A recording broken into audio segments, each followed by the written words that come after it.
Great, nou ons begin volgens 'n bietjie te praat oor hierdie tema met vriende soos hierdie, maar voor ons daar gaan, ons tema hierdie jaar is His Glory, Our Story. So die hele jaar is ons besig om te praat oor God se heerlikheid. Jesus het dit moontlik gemaak deur sy offer, dat ons nou weer verbind kan leef met God se heerlikheid. Nee, die mens, ons het dit al gesien in die Ou Testament, dit op 'n stadium het kabod, die gewig van God se heerlikheid het ikabod geword. Dis waar ons daai terme vandaan kry. Dis wat dit beteken, die gewig van God se heerlikheid vir die mens was weg gewees. Maar Jesus het daai heerlikheid weer kom herstel. Hy het ons weer kom verbind, tot so 'n mate, dat hy in Johannes 17 bid, net voor sy kruisiging, aan sy Vader, soos U my gestuur het, stuur ek hulle, en dieselfde heerlikheid, dieselfde doxa van Deo, dieselfde heerlikheid, glory, opinie, dieselfde heerlikheid wat U my gegee het, gee ek nou ook vir hulle. So ons praat hierdie hele jaar oor dit. Ons kan nou leef in God se heerlikheid, maar ons het ook baie keer al gesê, die aanhaling van Dallas Willard wat gesê het, grace, it is not opposed to effort, it's opposed to earning. It's not opposed to effort, it's opposed to earning. So hierdie heerlikheid van God, dis hoekom Paulus ook skryf, wandel waardig die roeping waarmee God julle geroep het. En dit verwys na 'n weegskaal. Bring jou lewe in gelyke ewewig met dit wat God vir jou gedoen het. Dis hoekom Paulus ook skryf in Filippense 2, work out your salvation. So hierdie redding, hierdie heerlikheid, hierdie verbintenis met God wat jy nou ontvang het, jy moet dit uitwerk. Die Afrikaans sê 'n bietjie snaaks, hy sê elkeen sal sy eie heil uitwerk. Beteken nie jy gaan jouself red nie, maar beteken jy gaan jou lewe in pas hou en in pas bring met dit wat God vir jou gedoen het. Soos wat ons hom aanskou, verander ons meer van heerlikheid tot heerlikheid. Nou vanoggend, as ons praat oor met vriende soos hierdie, as ons praat oor vriendskap, gaan jy agterkom, dis eintlik iets waaroor ons min praat. Maar dis een van die groot goeders, ek het nou dag toe dink ek weer, as die lewe nie gaan oor God en oor mense nie, waaroor gaan dit? En dis een van die groot goed in ons lewe, wat die Here ons roep om te belyn met, soos wat hy dit sien, sodat ons lewe in pas, in heerlikheid met God kan wees. So dis waar ons in hierdie reeks gaan praat. Nou as jy nou gou net gaan dink aan groot rolspelers van ons geloof, die grootste rolspeler, Jesus, die seun van God. As jy gou aan hom dink, dan dink jy, hy het vriende gehad. Nee, nou is het nie eers vanoggend tyd om by dit stil te staan nie, maar hy het vriende gehad, hy het disippels gehad, hy het vriende gehad, hy het drie vriende in sy binnekring gehad, wat selfs saam met hom daar was in die tuin van Getsemane. As jy dink aan Paulus, nee, Paulus het vriende gehad. Paulus het eerste sendingreis met Barnabas, en so dit aangegaan, hy later Timotheus en Titus, hy het al hierdie vriende gehad, wat saam met hom deur die lewe gegaan het, want vriende is belangrik, vriendskap is belangrik. Nou, soos ek reeds gesê het, tog lyk dit partykeer, of klink dit, asof ons nie vreeslik daaroor praat nie.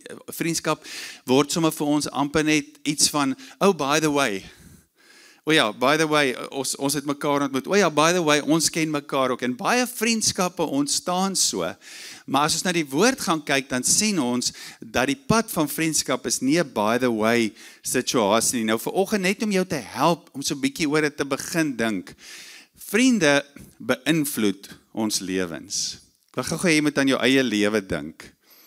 Baie van ons wat vanoggend hier sit, het dalk 'n sekere beroep, omdat vriende jou aangemoedig het in daai beroep, of in daai beroep in. Hulle daai talente, daai gawes in jou gesien. Baie van ons het sekere goed van ons ontdek, as gevolg van die aanmoediging, of die komplimente van vriende, waarna ons goed is, passies, wat ons begin agterkom ons het, omdat vriende dit vir ons gesê het.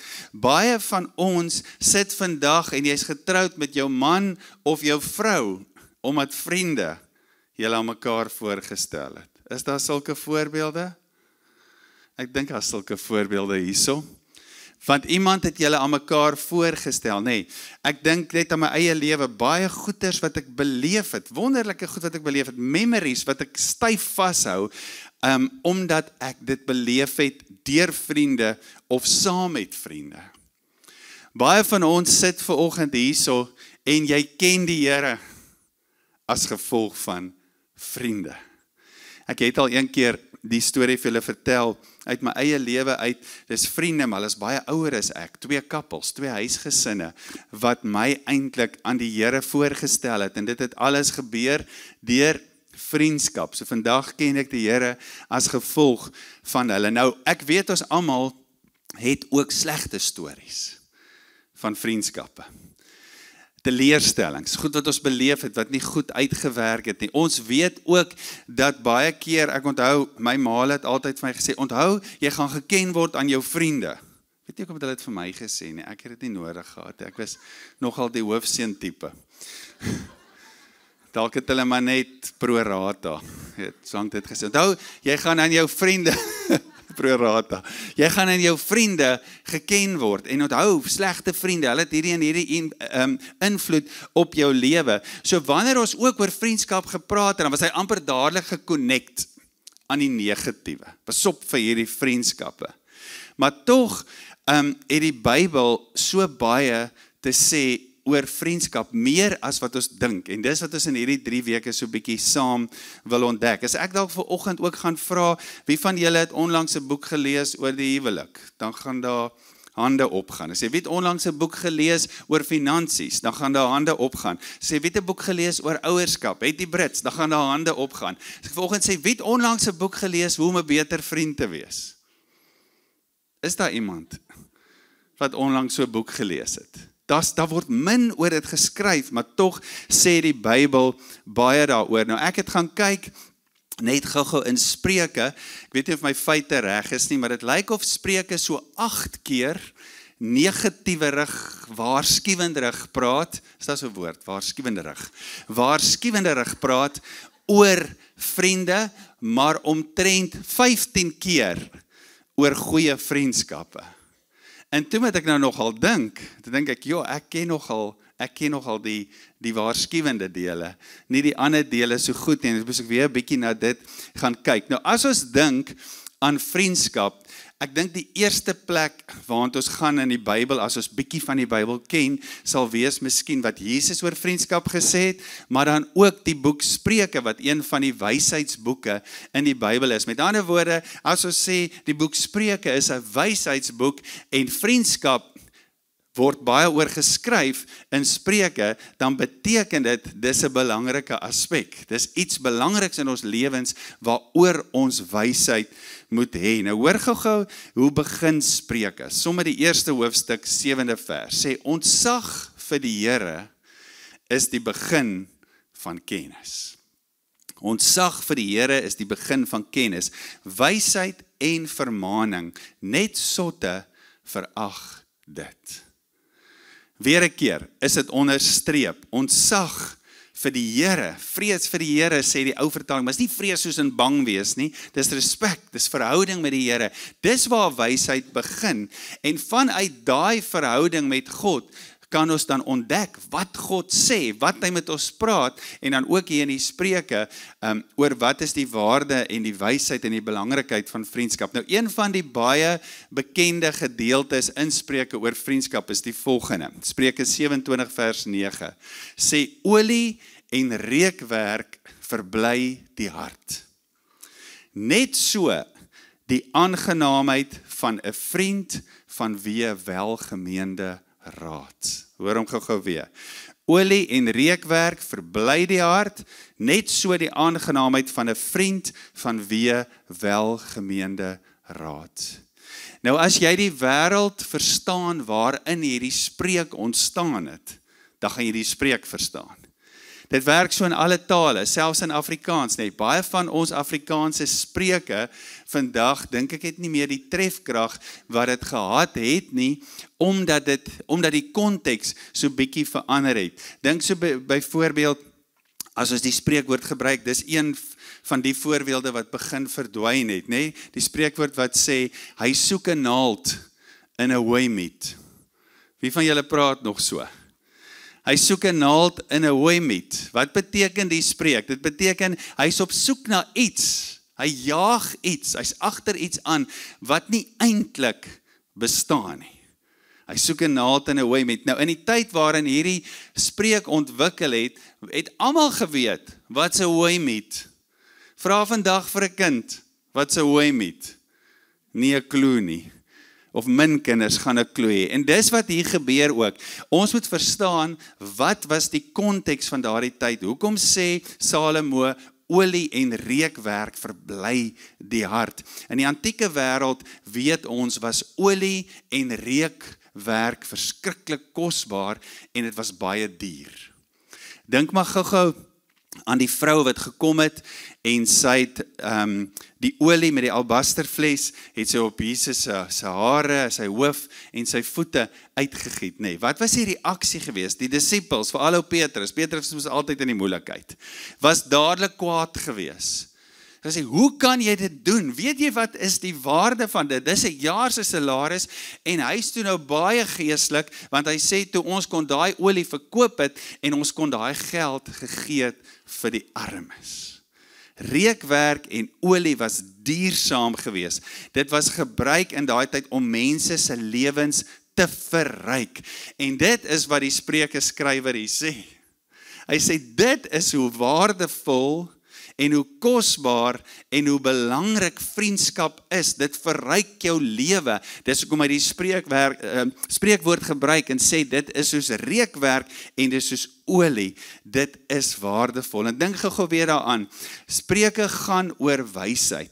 Spreuke wil vir ons ook iets sê oor vriendskap. En ek glo eintlik in ons konteks vir oggend kan ons sê dat Spreuke wil ons help om te verstaan dat vriendskap is deel van God se ontwerp. En as ons praat van His glory, our story, dan kan ons nie sê, omdat ons in 'n wêreld leef waar daar nie meer eintlik baie spasie is vir vriendskap, daar is nie meer tyd nie, kan ons nie sê, o nee, dis nie belangrik vir die tyd waarin ons leef, dis nie deel van ons lewensstorie nie.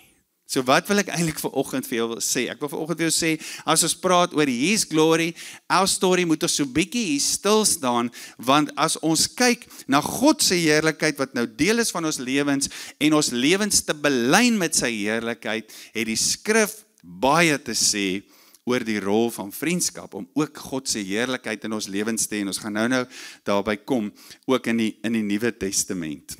So vandag net gou-gou, net inleidend, ons gaan nou volgende paar weke nou ook daaroor praat.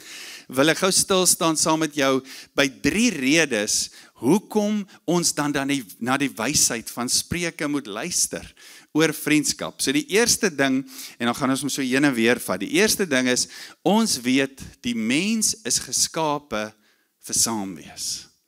Waar is al die introverte? Selfs julle het mense nodig. Dalk 'n bietjie minder as die ekstroverte. Maar ons is geskape vir saamwees. Ons is geskape om nie alleen te wees nie. Reg aan die begin van die skepping sien ons God maak die mens nie. Hy maak vir Adam, dan kom ons by hoofstuk 2 vers 18. Hy sê die Here God het ook gesê, dit is nie goed dat die mens alleen is nie. Ek sal vir hom 'n helper maak as sy gelyke. Nou kan ons sê, okay, wat het dit te doen met vriendskap? Is dit vriendskap in huwelik? Ja, dit ook. Maar ons weet, die skrif praat hierso van die man was alleen en God het hom die vrou gemaak. Maar onthou gou-gou, wat het Jesus gesê en Paulus? En onthou toe Jesus en Paulus dit gesê het hulle nie gesê die huwelik is nie belangrik nie, glad nie. Inteendeel, hulle het ander wonderlike goed oor die huwelik gesê. Hulle het net iets anders kom probeer beklemtoon. Onthou op 'n stadium self praat Jesus in Matteus 19, dan sê hy, daar sal mense wees wat enkellopend sal leef. Paulus praat later van hierdie mense, dan sê hy, hierdie mense het 'n gawe om so te wees. Maar dink gou weer aan Paulus en Jesus. Betekenis, nooit getroud nie, maar betekenisvolle lewens, impakvolle lewens, nie getroud nie, maar in vriendskappe. En dis hoekom vriendskap so belangrik is. En dan gaan ons gou terug na Spreuke 18 toe, waar Salomo dan nou begin praat oor wat se tipe vriende. Hoor gou wat sê in hoofstuk 18 vers 24. 'n man met baie vriende word geruïneer. Maar daar is 'n geliefde vriend wat nader is as 'n broer. As 'n geliefde vriend wat nader is 'n broer. Wat sê Salomo hier vir ons? Hy sê, daar is mense in jou lewe wat sogenaamde vriende is. En dan is daar ander mense wat nader is as 'n broer. En dit is die tipe vriend wat Jesus en Paulus was vir mense. Nader is 'n broer. Ek weet, as ons praat oor vriendskap, gaan ons almal se koppe dadelik. Nou, hoe lyk my vriende? En daar's groot belangrikheid in dit ook. Maar ek dink as ons na hierdie luister, ons kyk dadelik na Jesus en Paulus, dan sien ons, dis ook die tipe vriende wat hulle was. Voor hulle dit gekry het hulle dit gegee. Nou ons weet dat ons leef in 'n wêreld waar mense veronderstel is om connected te wees aan mekaar meer as ooit van tevore. Want ek druk 'n knoppie, dan sien ek my seun in Potch. Hoe lekker is dit? Dit is nog nie so lekker soos as hy hier is nie. Maar ek sien hom, kan met hom praat. As daar dinge is, ons praat dadelik met mekaar, nee, sosiale media, daar's maniere om connected te leef, maar tog wys statistiek vir ons, dat mense al hoe meer eensaam raak. Dis wat die statistieke wys. Ek dink saam met dit ook, ons leef in 'n wêreld waar onafhanklikheid, ek moet onafhanklik wees, en ek moet presteer, ek moet my ding doen, oor die afgelope klomp jare, westerse wêreld, meer en groter geraak het. En wat sê dit eintlik? Ek sê ek moet onafhanklik wees en ek moet presteer. Dit sê eintlik, ek het niemand nodig nie. Maar dit sê ook eintlik, ek het spasie vir niemand nie. Want ek is hier besig met my eie ding. Nou die dag, ek het vanoggend vir ons daar in die sirkel ook vertel, toe ons gebid het, nou die dag kyk ek 'n ding van 'n ou wat sê, dit maar net weer laat skrik, ons blameer altyd ons kinders oor die selfone, maar ons selfone is maar net so baie in ons hande. Die ou sê, hy het so 'n ding opgelees, en toe sê dit, een van die strategieë van die vyand is om die selfoon in ons hande te hou, dat ons hande nie tyd en plek het om te vou, om te bid nie. Dit is nogal 'n bietjie shocking gewees. So ek is so onafhanklik, ek presteer so, ek is so besig met my sukses, ek het in elk geval nie tyd en plek vir ander mense nie. Simon Sinek, of mense spreek maar sy naam verskillend in, dis 'n inspirasiespreker, hy het 'n groot ding gedoen, hy praat baie oor dit, in een van sy sessies sê hy die volgende, hy sê, friendship is the ultimate biohack. Dis nogal interessante Engels. Friendship is the ultimate biohack. Wat bedoel hy daardeur? Hy praat daaroor en sê hy, mense se lewens kan in 'n totale nuwe rigting gestuur word, goed of sleg, as gevolg van vriendskap. Vriendskappe kan help om 'n lewe in 'n positiewe nuwe rigting te stuur, of vriendskappe kan kom en dit kan insluk en dit kan verwoes. Nou, of Simon Sinek, ek weet nie, dis nie 'n uitlating wat ek maak nie, ek sê ek weet nie. Ek weet nie of hy in verhouding met die Here staan, maar of hy nou in verhouding met die Here staan of nie, die beginsel is waar, want hoor gou wat sê Prediker 4 vers 10, nog 'n wysheidsboek in die Bybel. Hy sê, ja, as hulle val, kan die een sy maat ophelp. Maar weet die een wat val, sonder dat daar 'n tweede een is om hom op te help. Dit is baie duidelik in die skrif. Ons praat vanoggend oor die heerlikheid van die Here. His glory, our story. Dit is duidelik in die skrif. Ons was nooit bedoel om alleen te wees nie, ook nie in 2025 nie. Dankie dat julle vanoggend by die kerk is. Jy doen goed vir jouself. Jy verstaan iets van hierdie beginsel. Jy verstaan iets van hierdie heerlikheidsbeginsel van God. Dit vat ons na die tweede ding toe. Ek het sommer net so 3 goed uitgehaal. Vriendskap skep ruimte vir disippelskap. Dit skep ruimte vir geestelike groei. Hoor gou wat praat Jesus, of hoe praat Jesus oor vriendskap met sy disippels. Johannes 15, hy sê, ek het julle egter vriende genoem, omdat ek alles wat ek by my Vader gehoor het, aan julle bekend gemaak het. So hoor wat sê Jesus hier, disipel, wat beteken disipel? Disipel weet ons, het kom van die Latynse woord af, wat beteken leerling of student. So dit was wie die disciples was. Hulle was Jesus se leerling, hulle was sy studente gewees. Maar hier sê hy vir hulle, ek noem julle vriende. En ek maak alles aan julle bekend. Wat het Jesus hier geweet? Hoe het hy sy disciples geroep? Hy het nie gaan met 'n lang lys vir hulle gaan sê, as jy sal my wil leef, hierso is eers al die kwalifikasies. Nee, hy het net gesê, Matteus, kom, Simon, kom, Johannes, kom, volg my. Want Jesus het geweet in sy teenwoordigheid, in hierdie omgewing van disipelskap en hierdie omgewing van vriendskap, gaan hierdie mense ontdek, hoe lyk 'n nuwe lewe in Christus, en hulle gaan dit word. Hulle gaan word wat hulle by hom leer. En dit is hoe Jesus disipelskap doen. Dis hoe hy vriendskap doen. En dis hoe hy ons roep om dit te doen. As hy dit so gedoen het, wie is ons om dit nie so te doen nie. Dit was Jesus se manier van vriendskap gewees. Maar net voor dit, vat Jesus eintlik vriendskap na nog 'n dieper vlak toe, na nog 'n dieper level toe. En hierdie goed sit moeilik in ons westerse kultuur. Hoor gou wat sê hy daar, Johannes 15 vers 12 en 13, hy sê, dit is my gebod. Hy het ons gesê, ek gee nou vir julle 'n nuwe gebod. Dis nie net meer, jy moet die Here jou God lief hê met jou hele hart, jou siel, al jou krag en jou verstand nie, maar hier is die nuwe gebod. Julle moet mekaar lief hê, net soos ek julle lief gehad het. Dis 'n groot gebod.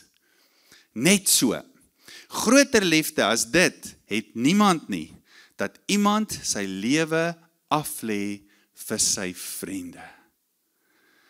Wat doen Jesus hier met sy disippels? Dis dieselfde hoofstuk, of nie, ek jok, ek dink 2 hoofstukke vorentoe, ja, waar Jesus ook sy disippels se voete was. So wat doen Jesus hierso? Hy is besig om aan sy disippels te verduidelik, hoe lyk vriendskap?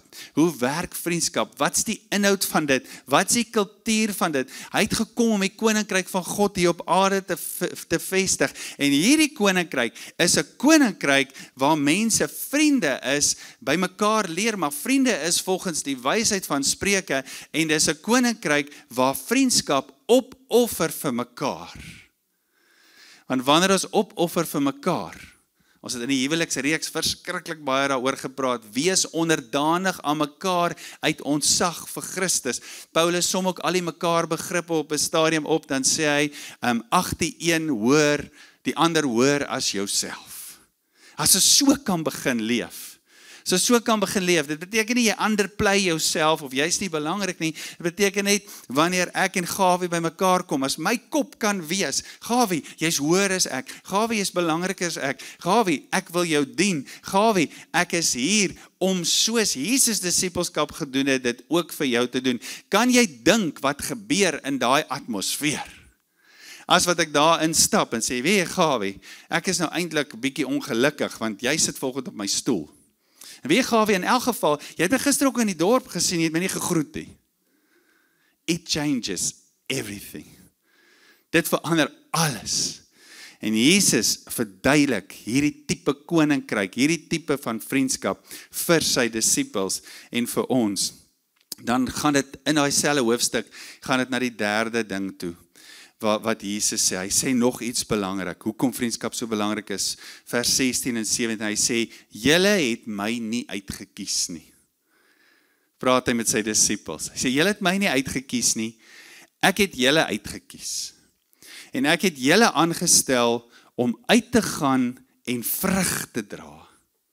Vrug wat blywend is, sodat wat julle die Vader in my naam vra, hy dit aan julle mag gee. Dit beveel ek julle. Julle moet mekaar lief hê. Full circle. Som hy dit weer op. Ek het julle uitgekies. Uitgekies as vriende. Ek stel vriende aan. Dis Jesus wat hier praat. Ek stel vriende aan. Hoekom praat ons so min oor vriendskap? Ek stel vriende aan om uit te gaan en vrug te dra. Wat 'n vrug! Jesus is besig met sy koninkryk. Vrug wat by die bekering pas, vrug wat by die koninkryk pas. Hy stel vriende aan om hierdie vrug te dra en om hierdie koninkryksvrug te gaan uitleef in 'n wêreld wat dit so nodig het. Dit is die wysheid van God oor vriendskap. So wat sê die woord vanoggend vir ons? Vriendskap is nie net belangrik omdat ek nie gemaak is om alleen te wees nie. Dit is deel van dit. Maar vriendskap bestaan nie net uit dit nie. Ek hoor baie keer mense sê, ek het 'n vrees, ek wil net nie alleen doodgaan nie. En die mens verstaan dit, want jy is nie gemaak om alleen te wees nie. Ek het so 'n spreekwoord wat ek altyd gebruik en sê, the enemy first isolates you, then he violates you. Hoekom? Dit bring ons by die tweede ding. Vriendskap, nie om alleen te wees nie, nie net om ruimte te hê en spasie vir geestelike groei en om ander te help om geestelik te groei nie, maar dit wat Jesus hierso sê, ek het julle aangestel, ek het julle uitgekies om vrug te dra, is vriendskap daar om ons te help om ons skepingsdoel te bereik. Toe baie het ons al van hierdie kansel af gesê, you can't be a lone ranger in the kingdom of God. As ek maar dink, ons praat ons baie keer van ons roeping, my roeping. As ek nou dink aan my roeping, waarvoor die Here my roep, waarvoor hy my stuur, as ek maar net dink, as hy nie sekere mense om my gesit het nie, om sekere vriende om my, saam my aangestel het, om dit te bereik nie, wat sou van die roeping geword het nie? Vriendskap help ons om ons skepingsdoel te bereik. En hier is die uitnodiging vir oggend. Jesus het ons gekies as vriende vir baie spesifieke redes. Hy roep ons ook om vriende te wees vir baie spesifieke redes. Weereens, vriendskap is nie iets by the way nie. Jy's gemaak vir vriendskap en hier's die ding, God het ons gemaak met keuses. Jy kan nee sê vir dit. Ek wil gou vanoggend 'n bietjie by dit stil staan. In die wêreld waarin ons leef, is daar so baie stemme, so baie dinge, so baie goed wat op ons 'n appel maak, op ons tyd, op ons fokus, op ons aandag. En ek wonder of dit nie is soos daai beeld waaroor die ou praat, van die foon is so in die hand, laat ek nie dit my hande kan kruis nie, of kan by mekaar voeg nie, en ek mis uit op dit wat die Here vir my instoor het by hierdie plek, maar ek dink ek het hierdie nodig.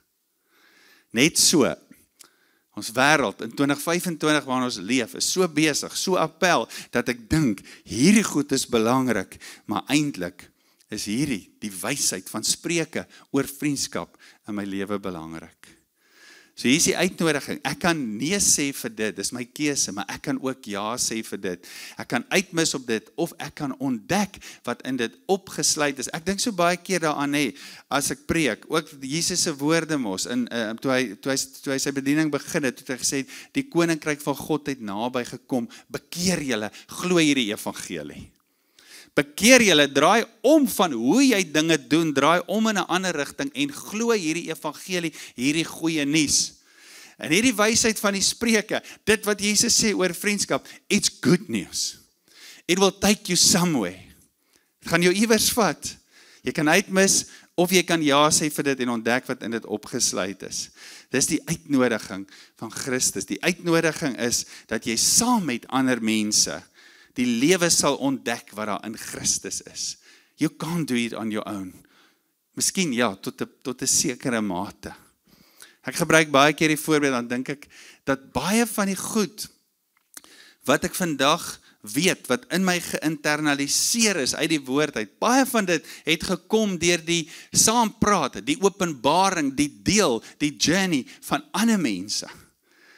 Dit het deel geraak van my karakter. Ek het dit nie net geleer nie, ek het dit geleef. En die uitnodiging is om jou skepingsdoel te vervul vir God se koninkryk, jou roeping, en jy kan dit nie sonder hierdie wyse Spreuke vriendskap doen van die woord nie. Nou vanoggend wil ek net begin afsluit deur dit te sê. Ons weet ook dat die vyand nie van vriendskappe hou nie. In die huweliksreeks het ons dit ook gesê. He doesn't like marriage. Hy hou nie daarvan nie. Hy hou ook nie van vriendskappe nie. Want hy weet, vriendskappe, soos wat God dit design het, reukwerk en oliewerk, dit kan jou vat meer en meer na sy heerlikheid toe. He doesn't want that. So vanoggend, hier is die uitnodiging. Hierdie klink nou sommer net so tema. Hierdie is 'n groot tema in die wêreld waarin ons leef. As statistieke sê, dis hoekom mense meer eensaam is. En vanoggend wil ek dit weer noem. Baie van ons sit dalk vanoggend hier met vriendskappe waaraan teleurstelling is, waar jy seer gekry het, te nagekom is. En jy dalk net gesê, nooit weer nie. Maar vanoggend saam met dit, wil ek hierdie vraag vir jou vra en vir my. Was dit vriendskappe wat gebou was op die wysheid van die Spreuke? Was dit vriendskappe wat op dit gebou was? En vanoggend wil ek vir jou sê, ek glo die Here wil vanoggend dalk net 'n stuk verligte oë van verstand hier bring, of net goed herstel. As jy so ervaring gehad het, wil ek jou vanoggend nooi om dit neer te lê. En te sê, Here, dit mag my nie weghou nie. Dit kan my nooit weghou van dit wat in die wysheid van die inhoud is, van wat u woord sê oor vriendskappe nie. We are a kingdom of friendships. Ek noem julle nie meer slawe nie, sê daai Johannes gedeelte ook. Ek noem julle ook nie meer slawe nie. Ek noem julle vriende. Want Jesus het geweet, sal vir die mens gemaak is, in 'n omgewing van dit, gebeur daar oorvloed. Jesus het my en jou gekies, as vriende. Dink gou daaraan. Hy het my en jou gekies. Toe ons dit nie verdien het nie. People need love the most when they deserve it the least. Hy het ons gekies, toe ons dit nie verdien het nie. Volg my. Vanoggend wil ek vir jou vra om net so 'n bietjie daaroor te dink en wat dit aan jou lewe gedoen het. En nou sê Paulus, nou dat ons in Christus is, the love of Christ compels us. Dit wat ons in ons het, wil ons nou gee. Maar net gou hierso, daar sal 'n vyand wees wat dit probeer stop. Daar sal 'n vyand wees of jy sê jy het nie tyd vir dit nie. Jy het al seer gekry. Dis nie die moeite werd nie. Maar God se orde, God se woord, God se manier bring altyd lewe. Vir 'n laaste keer sê, as ons volgens hierdie woord hoor, ons praat oor vriendskap met vriende soos hierdie. It's not a nice to have. Dis deel van God se heerlikheid. Met vriende soos hierdie kan ek groei in God se heerlikheid. Met vriende soos hierdie kan ek my roeping uitleef. Met vriende soos hierdie kan ek word wie ek bedoel was om te wees. Met vriende soos hierdie, ek sit dalk met baie seer, en nie dat ek op 'n mens staat maak nie, maar hoe God goed gedesign het. Met vriende soos hierdie kan ek genees. Met vriende soos hierdie kan ek gesond word. Met vriende soos hierdie kan ek herstel. Met vriende soos hierdie kan ek groei. Met vriende soos hierdie kan ek weer lewe beleef. En so kan ons lysie aangaan. Met vriende soos hierdie, doetjie. Ek wil jou vanoggend vra om jou oë te sluit. En ons gaan jou vanoggend sommer net bedien met 'n baie ou lied, wat eintlik 'n hymn is, 'n gesang, wat praat oor Jesus se vriendskap, wat na ons toe gekom het. En hoe dit ons lewe verander het. En vanoggend met hierdie lied net sê, Here, dankie vir dit. Dankie vir dit. Dit het u heerlikheid na my toe gebring. En omdat ek dit kan sien, dit het u heerlikheid gebring, verstaan ek en snap ek ook vanoggend, Here, dat dis deel van u plan, soos ek, die Vader my gestuur het, stuur ek julle. Selfe heerlikheid wat hy my gegee het, gee ek julle.